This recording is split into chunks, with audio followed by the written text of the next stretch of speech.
wabarakatuh, selamat malam. Oke, hari ini kita akan kuliah materi hukum kontrak dan transaksi bisnis internasional bersama saya Dr. Arina Noviza Sebu Bakar, Sarjana Hukum Magister Kenotariatan di Fakultas Hukum Universitas Al-Azhar Indonesia, program Pasca Sarjana. Pastinya yang bisa hadir hari ini saya apresiasi sekali karena saya diminta untuk buat video pembelajaran, nantinya juga akan muncul di YouTube ya, karena ini kepentingan untuk dikti. Jadi mohon kerjasamanya ya rekan-rekan terkait video pembelajaran. Lagi hari ini kita mata kuliah hukum kontrak dan transaksi bisnis internasional dengan materi hari ini adalah tentang transaksi perdagangan internasional, dan juga yang saya janjikan di pertemuan sebelumnya bahwa ada contoh-contoh kontrak ya, nanti akan saya sharing terkait dengan nanti kita pengerjaan UAS di mana kalian praktek di sini ya. Bersama saya tentunya Dr. Arina Noviza Sebu Bakar, Sarjana Hukum Magister Kenotariatan. Kita mulai hari ini ya di Universitas Al-Azhar, program Pasca Sarjana Magister Ilmu Hukum ya. Baik, kita mulai yang pertama melalui sumber daya yang terdapat di daerah tempat tinggalnya. Setelah Perang Dunia II, interdependensi ini semakin berkembang dengan adanya keterbatasan teknologi, modal, dan sumber daya alam. Ya, dengan munculnya perusahaan barang-barang ekspor, lapangan pekerjaan akan semakin bertambah. Selain itu, efisiensi dan inovasi produksi yang tercipta juga akan membuka peluang suatu negara dalam mengembangkan pangsa pasarnya, yang pada akhirnya akan turut membuka peluang pemasukan devisa yang berguna bagi pembangunan negara tersebut. Latar belakangnya tentunya karena era globalisasi turut menstimulasi perkembangan perdagangan internasional dewasa ini, berbagai negara berlomba-lomba untuk melakukan ekspansi pasar. Ya, kita bisa lihat di sini pandangan Joseph Stiglitz ya, seperti yang dikutip oleh Peter van der Bos. The closer integration of the countries and people of the world has been brought about by enormous reduction of costs of transportation and communication and the breaking down of artificial barriers to the flow of goods, capital, knowledge, and people across border. Ya. Di sini kita ada 3 unsur perdagangan internasional menurut Hercules Boyens. Pertama adalah suatu cabang khusus dalam hukum internasional. Yang kedua adalah aturan hukum internasional yang berlaku pada perdagangan barang, jasa, dan perlindungan hak kekayaan intelektual. Merupakan aturan hukum yang memiliki pengaruh langsung terhadap perdagangan internasional. Ini ada berbagai macam definisi ya. Tadi dari sebelumnya dari Boyens, Ray August ya, ini bisa kalian lihat nanti di e-learning. Nah, prinsip-prinsip hukum perdagangan internasional dalam ketentuan GATT WTO, ini ada prinsip non-diskriminasi, ya. Ini dasarnya dari Art 1 Section 1 GATT 1947, prinsip most favored nation, ya. Ada juga disebut prinsip national treatment, ya. Ini merupakan pembatasan kedaulatan suatu negara yang kerap diperjanjikan dalam rangka mewujudkan suatu kompromi antara kepentingan nasional dan kepentingan internasional. Ya, ini bisa dilihat juga pada materi.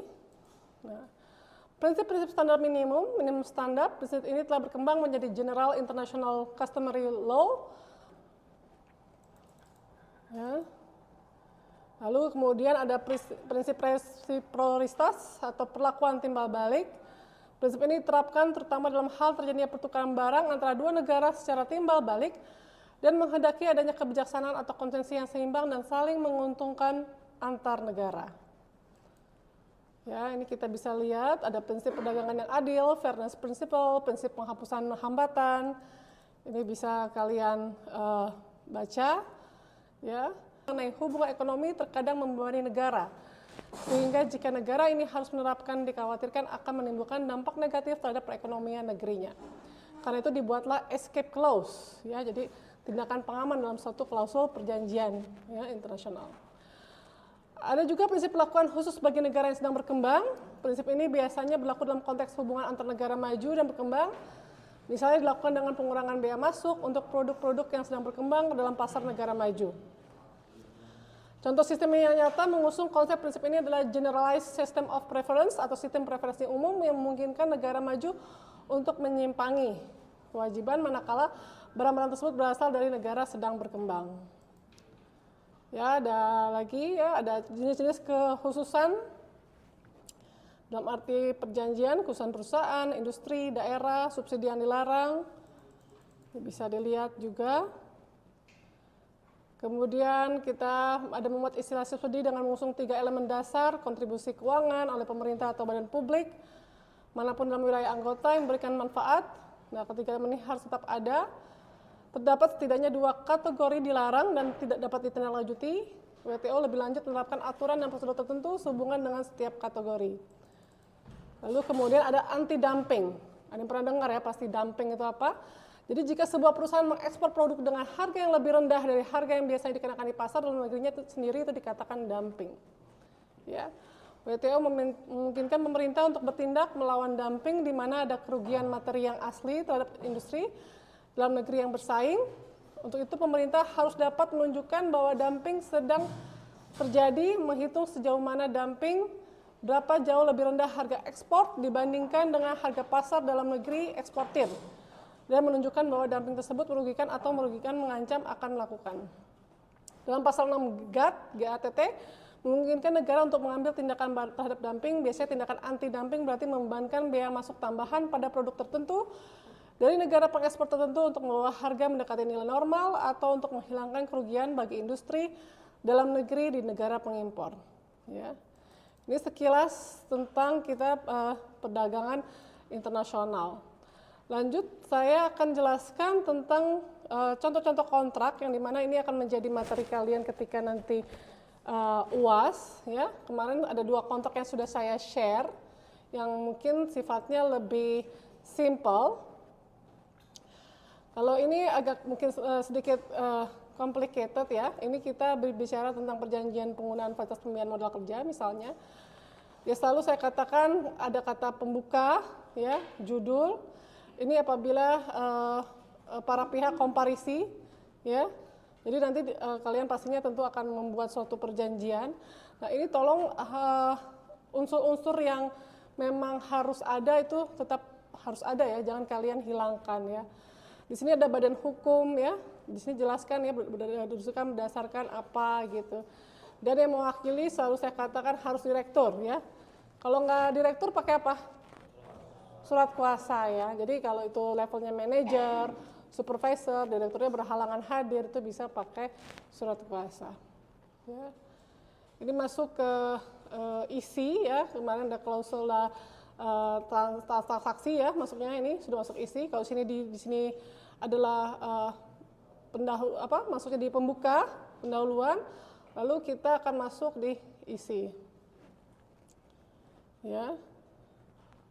Nah, isi-isi ini ada klausul yang memang dia merupakan sifatnya definisi, transaksional, maupun klausula umum yang merupakan menjadi makanan anak hukum nih ya, makanan orang legal ya. Ya, ada namanya penyelesaian perselisihan ya, umum ya. Nah, penyelesaian perselisihan ini mesti dilihat terhadap sengketa, jangan sampai domisili hukumnya ini berbeda ya. Tapi kalau misalnya mau pakai PN, pakai BANI, itu nggak ada masalah, tapi jangan sampai berbeda dalam artian kalau memang para pihak subjeknya itu yang satu di Jakarta Selatan, yang kemudian satu lagi Jakarta Utara, objeknya misalnya di di Bekasi, nah pengadilan negerinya bisa menggunakan Jakarta Utara atau Timur tadi atau Bekasi. Ya, jangan nanti tiba-tiba pengadilan negerinya di Sumatera Barat, seperti itu nggak bisa ya. Itu pasti akan ditolak dalam ketika ada sengketa. Nah, kemudian kita lihat lagi, ini ada perorangan ya. Kalau perorangan nama KTP itu udah mutlak ya, KTP harus tetap dimasukkan ya, tidak bisa tidak ya. Nggak ada KTP bisa pakai apa? SIM ya, boleh ya, KTP atau SIM ya, tapi jangan paspor kalau orang Indonesia ya. Tapi kalau warga negara asing itu bisa pakai paspor, bisa pakai KITAS. Betul ya. Nah ini harus dicantumkan ya nomor KTP ini. Sama ya. Misalnya di depannya itu ada hari, tanggal, bulan ya, seperti itu ya. Nah lalu masuk ke dalam perjanjian ya. Di sini nggak ada resital, it's okay ya, nggak ada masalah. Tapi kalau mau dicantumkan juga nggak apa-apa ya. Misalnya sebelumnya bahwa para pihak telah mengadakan Memorandum of Understanding pada hari, tanggal, seperti itu. Ya. Ya, ini masih simple juga. Kita lihat aja kaitannya dengan tadi ya, perdagangan internasional. Ini ada namanya joint venture. Apa itu joint venture agreement? Gimana Mbak? Ada yang bisa jawab? Mungkin bisa jawab Pak, pakai ini ya. Yang bisa jawab? Joint venture agreement itu kayak gimana ya? Apa? Joint venture agreement, ini kaitannya sama kita transaksi internasional. Jadi tujuannya apa ya? Terus obligation, kewajiban dari joint venture seperti apa? Alokasinya di sini biasanya ada nilai-nilai shares atau sahamnya ya, karena kaitannya dengan perjanjian usaha patungan. Nanti nih kalian akan membuat salah satu perjanjian yang saya share ini ya. Jadi untuk UASnya kita online ya. Di sini di mana kalian akan membuat perjanjian entah dalam bahasa Indonesia, dalam bahasa Inggris atau dalam dua bahasa. Ya, itu nanti yang akan kalian kerjakan ketika nanti UAS. Yang kemarin nilainya sudah sebanyak yang 190, tolong jangan merasa sombong ya, karena poinnya kita sepakat ya 30, 30, 40, jadi 30 TS, 30 kuis, 40% UAS ya. Jadi kan UTS itu hanya 30% ya. Berarti kalau nilai kalian di UASnya hanya 50 itu kan jomplang ya. Tapi kalau yang kemarin juga nilainya tidak bagus tapi sudah remedial, ada yang belum remedial? Kayaknya udah semua ya di sini ya. Ya. Itu remedial saya sudah infokan kan untuk nilainya ya. Nah, itu nanti nantinya kalian tolong sungguh-sungguh supaya lulus dan juga supaya bisa mengangkat nilai kalian di sini. Ya, karena 40%-nya lumayan, ya. Oke, ini ada perjanjian usaha patungan. Ya. Pertanyaannya di sini. Bisa dilihat di sini ada artikel-artikelnya.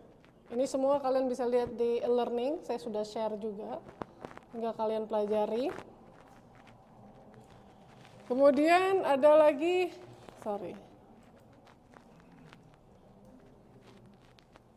Nah ini yang saya bilang nih, dua bahasa atau bilingual. Ya.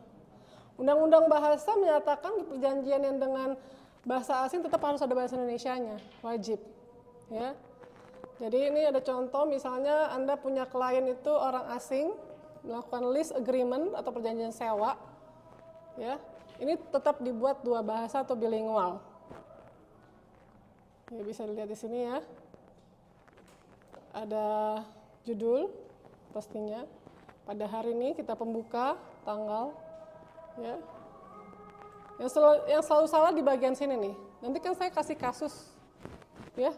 Kasusnya itu kalian buat perjanjian, tapi ada kasusnya. Banyak kesalahan ketika subjeknya siapa, kalian menuliskan nama kalian. Itu yang tadinya dia harusnya kumlot jadi nggak jadi kumlot.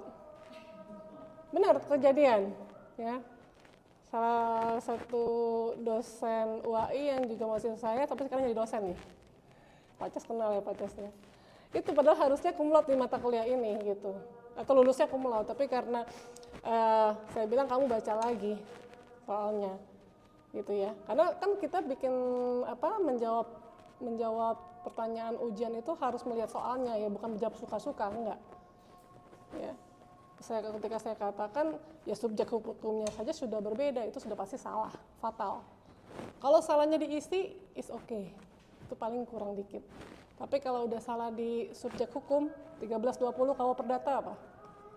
Ya, jelas ya, sah perjanjian dapat dibatalkan dan batal demi hukum. Jadi kalau subjeknya nggak sesuai, dapat dibatalkan. Ya kan? Menjawabnya itu apa? Boleh sambil tanya. Mungkin Pak Amin mau nanya apa?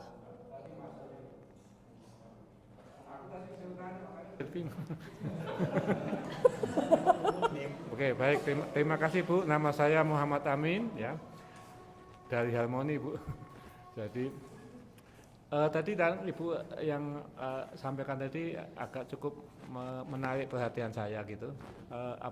Artinya hal yang sangat prinsip tapi keliru. Itu kalau kelirunya dalam ujian masih mending, tapi kelirunya dalam praktek kan repot juga. Iya, itu. Itu Dalam praktek sering, iya. terkait dengan para pihak, maksudnya subjek Betul. dan gitu. Itu ya artinya nggak boleh salah Bu ya. Nggak boleh salah, karena kita 1320 KUH Perdata itu jelas bahwa yang tidak memenuhi syarat perjanjian. Misalnya saya menyatakan Mr. X begini-begini ingin mengadakan perjanjian sewa menyewa dengan siapa gitu. Tapi tolong buatlah perjanjian. Tiba-tiba Anda buat perjanjiannya saya Amin gini-gini. Nah, itu kan salah. Saya minta perjanjiannya kan bikin perjanjian sesuai itu ya, sesuai kasus ya. Sama ini Bu, saya mau nanya tadi Bu, tadi belum jadi nanya deh, itu perdagangan internasional ya Bu ya. Itu kalau nggak salah satunya tadi resiprositas, artinya kesetaraan. Betul, kesetaraan. Di sini di mana suatu negara memberikan keuntungan ke negara tapi seimbang gitu ya. Untuk menjamin kesetaraan, biasanya ini kan parameternya susah, bagaimana Bu kira-kira? Ya kan sebenarnya tidak hanya berlaku terhadap internasional atau transaksi perdagangan internasional, berlaku juga terhadap kontrak pada umumnya, equal ya. Tapi keadilan gini, misalnya kalau kita gini ya punya 2 orang anak, ya, satu orang ini dia mungkin sudah SMA dengan adiknya yang masih TK, saya misalnya kasih adiknya jajan 5.000, anaknya yang SMA saya kasih 5.000. Adil apa enggak? Enggak adil kan? Dia sudah SMA. Nah sinilah keadilan, karena proporsional itu sesuatu yang tidak bisa kita samakan di antara dengan 2 subjek yang sama. Nah, adil itu tentunya adil ini kembali lagi ya. Jadi paling tidak ukurannya kesepakatan Bu ya? Iya, tetap ada kesepakatan dari kepada equality-nya seperti apa dan bagaimana kebutuhannya. Seperti itu. Sebetulnya biasanya kan negara maju itu lebih cenderung dominan pastinya. Tapi kan di sini gini, kalau kita sebagai negara berkembang, apakah benefit apa yang kita bisa ambil? Pasti kan di situ ada kesepakatan. Iya Bu, yang penting kesepakatannya. Ya mungkin negara maju ini akan membangun negara kita dengan modal investasinya seperti itu gitu ya. Tapi kita kalau misalnya memang dianggap wajar ya terjadilah transaksi bisnis internasional tersebut gitu kan. Jadi ini kembali lagi ya, tindak keadilan tidak bisa kita samaratakan ya, kalau kamu dapat A, saya juga mesti dapat A. Nggak bisa begitu. Kita lihat kadang-kadang mungkin dari umur, lingkungan ya, berbeda-beda seperti itu. Ada lagi yang ditanyakan? Nama saya Kundarto Nadi Satria dari Hutama Karya. Bu mau tanya lanjut ke Pak Amin terkait kesetaraan tadi. Mungkin hari-hari ini kita mungkin 3 bulan ini disibukkan oleh perang dagang antara Amerika dengan yang lain ya. Iya. Kebetulan kan di Indonesia itu kena tarif 32%, diancam 32%. Pada saat itu Menteri Koordinator Perekonomian sudah ke sana negosiasi dan Indonesia menawarkan beberapa hal. Antara lain memberi minyak di sana, membeli apa dan lain sebagainya gitu. Tetapi kenyataannya sampai saat ini tetap informasi terakhir di awal Juli tetap kita 32% ya Bu ya.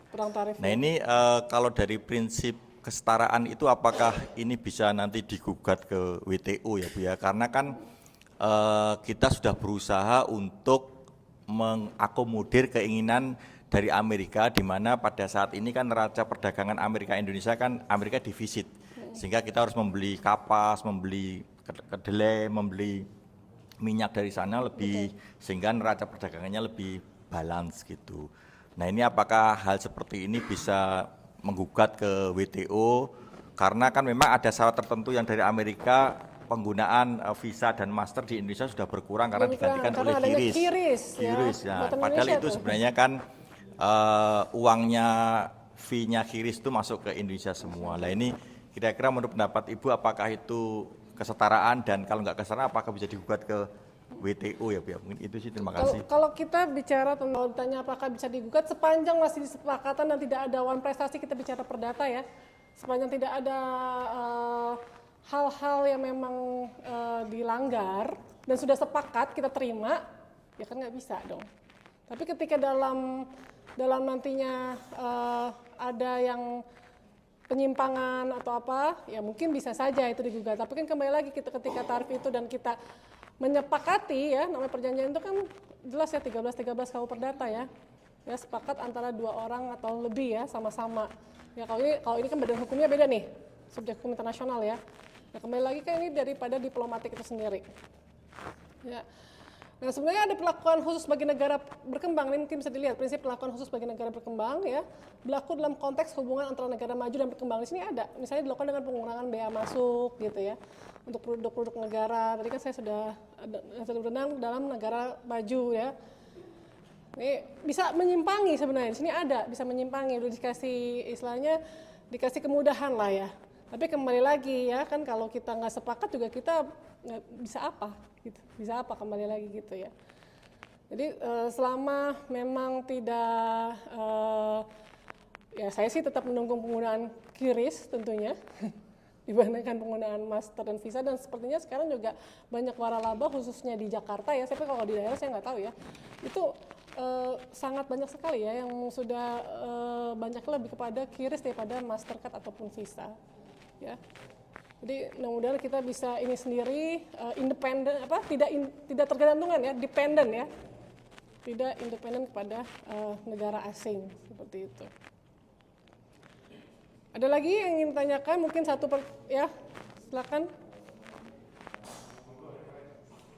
Kaitannya dengan ujian juga ya, karena kan kita bentar lagi satu kali pertemuan, setelah itu kita langsung UAS ya. Jadi ini yang tadi saya berikan contoh-contoh. Saya izin bertanya, perkenalkan saya Fahri Bu.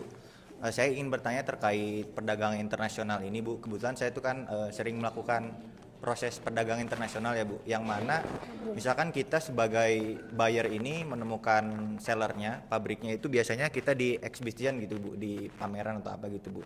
Yang mana setiap yang hadir itu mempunyai pabrik masing-masing Bu. Nah, tetapi ketika dalam proses transaksi bisnis internasional ini tidak menggunakan kontrak Bu. Biasanya dari saya ini sering menggunakan biasanya yang namanya CIPL Bu. Jadi CIPL itu Commercial Invoice and Packing List, yang mana di bagian CIPL-nya ini berisi tentang payment terms dan lain-lainnya gitu Bu. Nah pertanyaan saya Bu, ketika memang proses perdagangan internasional ini tidak menggunakan kontrak dan hanya menggunakan poin-poin di dalam CIPL itu, yang mana berisi juga tentang hak dan kewajiban dari saya sebagai buyer dan dari pabrik sebagai penjual barang tersebut, itu bagaimana ketika ada sengketa Bu? Apakah hanya menggunakan CPL itu bisa digugat?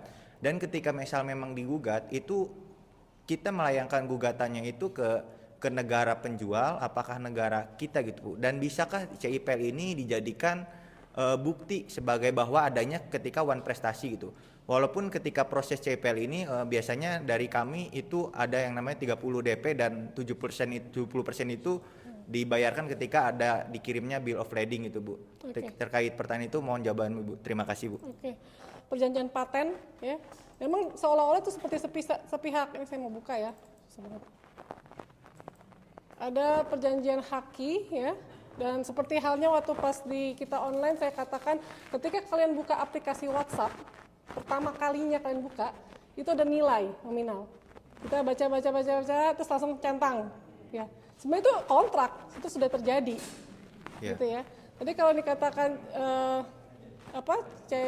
CPML ya? CIPL. Ya itu sebenarnya kontrak itu sendiri. Yeah. Jadi kalaupun ada sengketa, itu bisa dilihat nanti klausulnya, di manakah penyelesaiannya.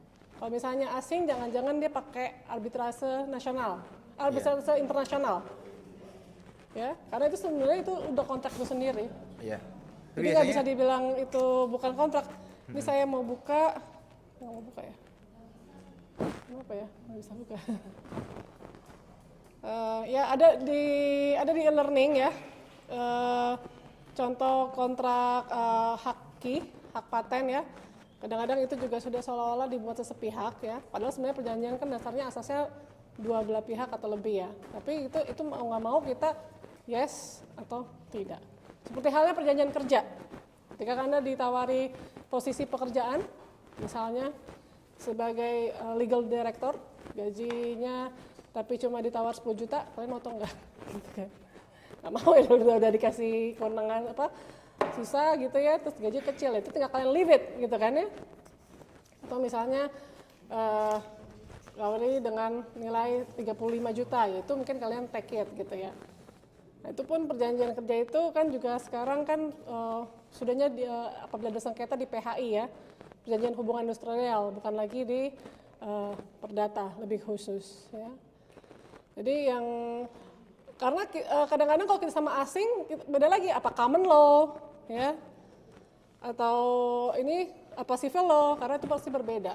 Tapi kalau ada term, payment, hak kewajiban itu udah termasuk kontrak itu ya, begitu. Oke, clear ya. Jadi ini kaitannya sama transaksi bisnis internasional dan juga materi sebenarnya ada, kalian bisa lihat ya di learning ya, untuk semua materinya. Jadi nanti yang akan keluar itu tentunya kita akan buat praktek di mana ada case ya. Jangan harap kalau namanya online pasti akan lebih mudah. Biasanya yang online ini akan lebih sulit ya. Gitu ya. Beda dengan yang offline kemarin ya. Kemarin offline tapi kan itu teoritik banget ya. Teoritis ya, kalian bisa, dan saya sangat apresiasi karena banyak banget yang nilai 100. Yang 90-an lebih banyak, tapi saya juga menyayangkan kenapa masih banyak yang di bawah 60. Ya, pasti itu mungkin nggak buka materi, karena semuanya ada di materi.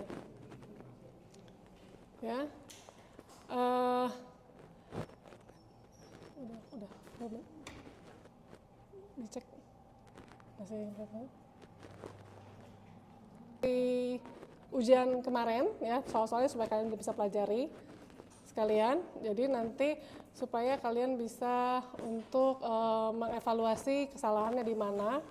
Ya, soalnya apa, jawabannya seperti apa, itu nanti ini saya sudah bawa, jadi tinggal kalian bisa lihat ya, bisa untuk dipelajari untuk UAS nanti, gitu ya. Sambil saya juga akan absensi, ya. Atau masih ada yang ingin tanyakan? Clear ya?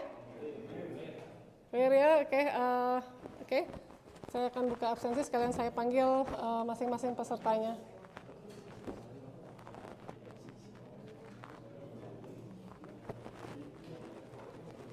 Di stop aja. Udah 30 menit kan? Ambil deh, bingung.